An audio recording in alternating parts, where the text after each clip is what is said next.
On a cold morning in November 1963, inspectors walked along a row of great steel storage tanks standing at the edge of Bayonne, New Jersey. For years, these tanks had been certified as brimming with vegetable oil, millions upon millions of pounds of it, backing warehouse receipts traded on Wall Street and held by some of the biggest banks in the country. The inspectors opened the tanks and began to measure what was truly inside. What they found would unravel one of the largest and strangest financial frauds of the 20th century. A swindle built not on stocks or bonds, but on salad oil, water, and a single measuring tape.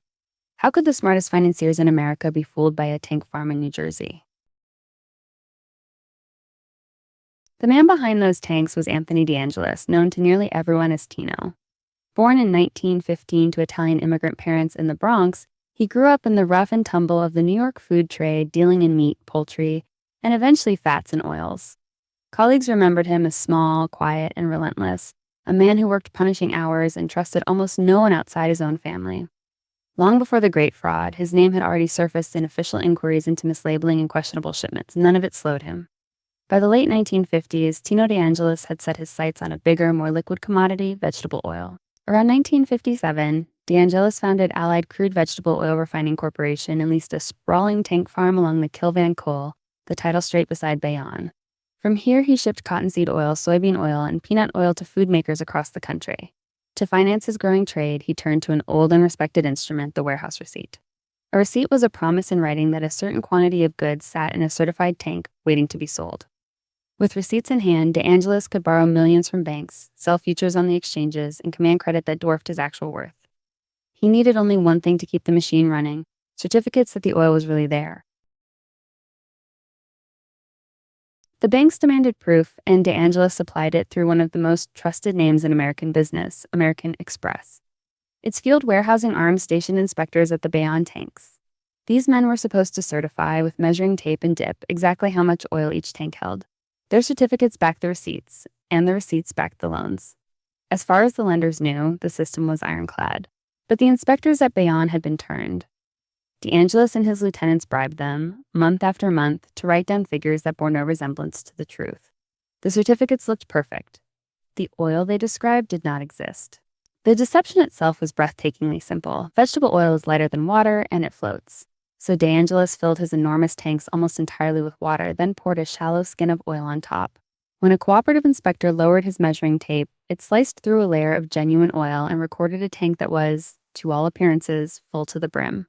Where even that was not enough, hidden pipes connected the tanks, pumping the same few thousand gallons of oil around in circles, so that one modest batch could appear to fill a dozen different containers. The whole tank farm was a stage set, and the audience was Wall Street. Emboldened, Angelis swung for something far larger than financing his own trade. In 1963, he began buying vast quantities of cottonseed oil and soybean oil futures, gambling that he could corner the market and profit from a federal program that subsidized the export of American cooking oils abroad. His receipts convinced brokers he controlled more oil than almost anyone alive. Credit cascaded toward Allied Crude. Banks, brokers, and even rival traders extended him hundreds of millions of dollars, all on the strength of paper that said he held the oil in New Jersey. At the height of the scheme, Allied's receipts claimed to represent something on the order of $175 million worth of oil. Almost none of it was real. For a brief moment, it seemed to be working. Prices moved the way Angelis wanted, the loans kept coming, and Allied Crude looked like a quiet empire in fats and oils. But corners are fragile things. Other traders, sensing that one buyer had overreached, began to push the market against him. The cost of holding his position climbed steeply.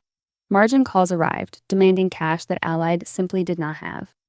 Angelis scrambled to roll over his debts and conjure fresh receipts, but the numbers had grown too large to hide. The scheme that had run for years was about to collide with a single unforgiving deadline.